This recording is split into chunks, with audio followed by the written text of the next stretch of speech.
Are you single, dating, or thinking about dating and wondering how to find the right partner for you? Well, I have some information today that may be able to assist you in finding the right partner when we talk about attachment styles. Stay tuned.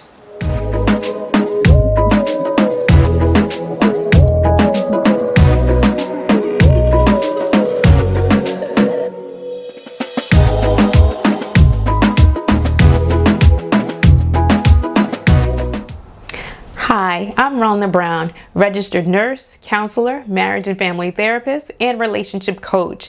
And welcome to the Art of Connection Therapy channel, where we talk about, you must have guessed it, connection. Connection to God, connection to ourselves, and connection to others, so that we can begin to move toward having the kinds of relationships we were created to have.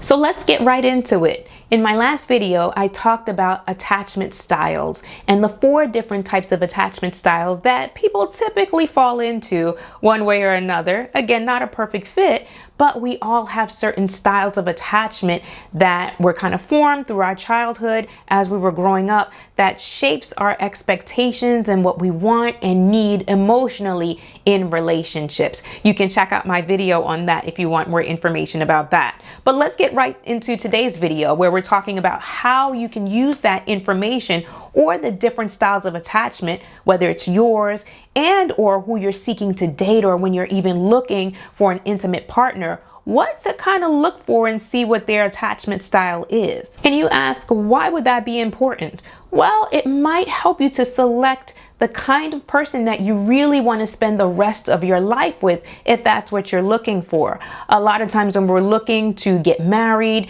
then we're looking at the finances, we're looking at if the person makes us happy. Do we really look at what we need in order to feel loved?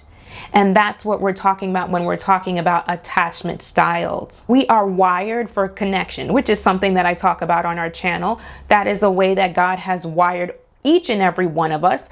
But some people are wired or have a greater capacity, I guess I should say, for more intimacy or less intimacy. So it's important to know that what kind of capacity that you have, so that you can maybe choose someone who has a similar type of capacity for intimacy that you have. Because if not, you can end up spending the rest of your life or your years, however it is, with someone who has very different emotional needs than you do. And when that happens, then either you or your partner, both of you, can feel like you are not loved. Who gets in a marriage, who gets in a relationship to feel that they're not loved or that their partner doesn't feel loved? No one does. So that's where attachment styles comes into play, because it may help you to find out who you are, what kind of love you need, and also to help you make better decisions when you are dating and trying to find the right lifelong partner for you. So to feel loved, and I'm not just talking about to know that you're loved. There's one thing to know cognitively or in your mind, like we all know our parents love us, right? Most of us. Well, it's one thing to know that you're loved. It's another thing to feel loved. And again, when you are in an intimate relationship, among other relationships, you certainly want to be able to feel that you are loved. And when I say feeling like you're loved, and I'm talking about when you feel that you're loved unconditionally, when you feel that someone will be there for you 100% of the time when you need them, and also that you matter.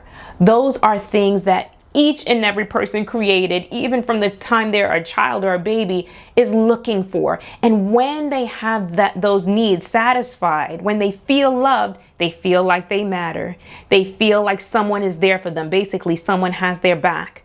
And they feel like they're loved unconditionally, no matter who they are or what they bring to the table, good, bad, or ugly. They know that they are loved unconditionally. These are basic human needs when it comes to love and emotional needs.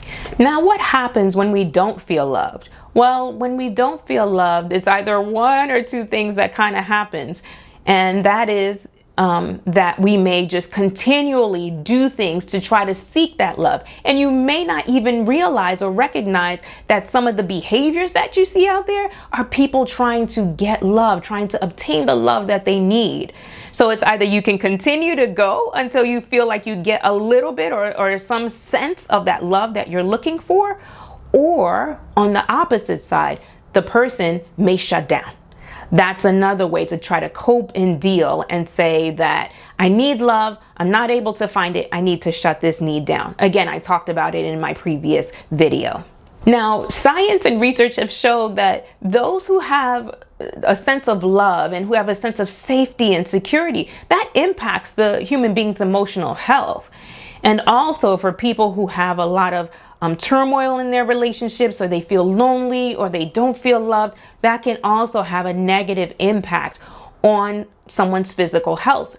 For that reason, it's important, again, to find someone that matches or is similar, somewhat similar to the kind of emotional needs or capacity that you have to feel love. In essence, you want to find someone who has similar or close to similar emotional needs as you and you have with them. So in this video, I'm going to focus primarily on the anxious attachment style and the avoidant attachment style, because in counseling, what I tend to see a lot of times is the two people who come with, one is anxious or has the anxious attachment style, and the other person has the avoidant attachment style, and they kind of clash, and helping them to work through their different attachment styles and how they have different emotional needs and how that can impact the relationship. And then I'm also going to talk a little bit about the secure attachment style as well, to see if those are some of the qualities that you possess, or even if you're dating, that you can kind of spot someone who has a more secure attachment style. So with the anxious attachment style, in a nutshell, those who have that tend to be those who have a great capacity for emotional intimacy. They love to be close. I talked about that in one of my previous videos before about attachment styles. Those who have the anxious attachment style love to be close, and they need that from their partners as well. Imagine you love to be close, but you have a partner who likes to be emotionally distant. You can imagine the kind of problems you would have in the relationship, right? Because the person with the anxious attachment style wants a partner who would want to be close as well. If they have a partner who does not have that capacity for intimacy, usually the message that gets sent to the person with the anxious attachment style is that I'm not loved, is that I don't matter, is that something must be wrong with me. They tend to look inward as if they are the problem, and that's why the relationship isn't working. So the way that they tend to respond in relationships is that subconsciously, again, this isn't something that's intentional. Subconsciously, what they do is they become preoccupied with their partner, with their relationship. Why? Because they do not feel that they're loved. So there are constant voices in their minds saying, am I loved? Am I loved? I need to know that I'm loved. So the way it may look is that the person with the anxious attachment style may look clingy. They may look like they're very demanding. They may start to criticize their partners. All ways and all strategies for them to say to their partners, pay attention to me, look at me, love me. Because if you pay attention to me, if you look at me, if you love me, if you want to be close to me, then to me, that means that you love me. That means that I am okay. That means that I'm lovable. That means that I matter. So the person with the anxious attachment style may go to those kind of strategies in a way to kind of jolt their partners to say, pay attention to me. I don't feel loved. I need to feel loved. And so I will start to do all these different types of behaviors. Now, the partner, on the other hand, may not be able to decode the behaviors as someone trying to cry out for love. They see criticism or they hear criticism, and that doesn't go well with them. So they respond to the criticism, and on and on and on they go. So that's what can kind kind of happen when you have someone maybe with an anxious attachment style who's paired up with someone with an avoidant attachment style who might need a little bit of emotional distance. And that's how they kind of cope and thrive. But it sends a message to the person with the anxious attachment style that they are not loved. The other thing you want to keep in mind is the person with the anxious attachment style tends to, again, these are all tendencies. These may not happen 100% of the time, but the tendency is that they may, again, just keep going. It's almost like something goes off in the brain that says, I'm not loved. And so they keep pushing to get that love. It's almost like they cannot stop until they get the kind of love that they need. And you can see that how for someone else that may be draining, that may make the other person feel like, I don't know, this person is just too much, this partner is just too much. Maybe I need to distance myself a little bit more or even leave the relationship, which then leaves both people alone, both people having to start over. And it again confirms to the person with the attachment, with the anxious attachment style, that they're not lovable and that something must be wrong with them. Now let's talk about the person with the avoidant attachment style that kind of leans toward that end of the spectrum. That may look like, if you remember from my other video, it may look like the person who tries to keep emotions in. Those with that style of attachment tend to want to be emotionally independent. They don't like to rely on others for their emotional needs to be met, because growing up they may not have had their emotional needs met, or if they were met, very little or very seldomly. So they try to stay emotionally distant. Sometimes they may appear that they are uncomfortable with intimacy and with emotional closeness. They tend to have an escape route. So if this relationship doesn't work, plan B and plan C.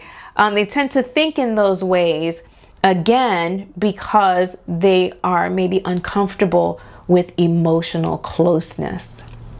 Now, what that may look like in a relationship with an avoidant who is with one who has an anxious style of attachment, what that may look like is the avoidant then may try to distance themselves emotionally by playing down the emotions. So you have the anxious person that wants to be close, wants to be close, wants to be close. The avoidant person wants to kind of keep their distance away. And so what happens is that the avoidant person may appear that they don't care about their partner's needs. They sometimes fail to read the emotional cues that are coming from their partners. And so what appears on the outside is that they do not care. But inside, when you talk to someone who leans more toward the avoidant style of attachment, they care a lot. And there's a lot that's going on inside, a lot of emotional distress when they feel like their relationship isn't okay, but they don't show that. So on the outside, they may appear very stoic. They may not show much emotion facially or even in their actions, but inside their blood pressure may be going higher. They may have anxiety. They may have other things going on. But what gets communicated to their partner is that they don't care. They're not available. And so that partner, if the partner has an anxious style of attachment, you can imagine that they start becoming preoccupied and trying to do things to get this person who has the avoidant style to respond to them. So the couple gets caught in this vicious cycle where one keeps trying to come closer and the other one is kind of trying to push away, and both are feeling like the other person doesn't understand them. Both are feeling like they're not loved. Again, they may know in their minds, because I see couples that come into counseling that have been married for years, for decades. They know in their minds, oh, my spouse loves me, he loves me, she loves me, but they don't feel that sense of love. And they start to really question whether or not this relationship is good for them or what this relationship is going to look like. Sometimes what I'm going to call the avoidant, just for short, when I say avoidant, I'm talking about one who displays or leans more toward the avoidant style of attachment. So I'm just going to say avoidant for short. The avoidant may then not recognize that their relationship is in trouble until it's too late. So you may have the avoidant person that is with the anxious person when we're talking about attachment styles. The anxious person is trying to do all types of things to get the avoidant to see them and pay attention to them, to talk about the distress of the relationship, to do all these things. The avoidant keeps pushing away, not reading their emotional cues of their partner, not even reading their own emotional cues as to what's going on inside. And then they don't start to recognize that their relationship is in deep trouble until it is too late. And at times it is too late. At times the other person has moved on or shut off emotionally. And now you have the avoidant person that is trying to maybe fix the relationship, or they may say something like, that person was too demanding. It really wasn't me. There was something wrong with them. They kept doing all these things, all these negative things. And so the relationship is over. I'll just move on to the next person. So you may have different scenarios that come about from that. But at the end of the day, it's another failed relationship. It's another two people that could have worked together and had a beautiful, thriving relationship that finds themselves apart and having to start over and being in a lot of emotional distress and turmoil. Again, that may affect their physical health when it doesn't have to be that way. If you find any of this information helpful, you can do three things. You can like and subscribe this channel. You can also hit the notification bell so that when I post new videos, you'll be alerted. And you can also check out my website at www.theartofconnectiontherapy.com. Thanks for watching. See you next time. And remember, connection is an art worth mastering. Take care.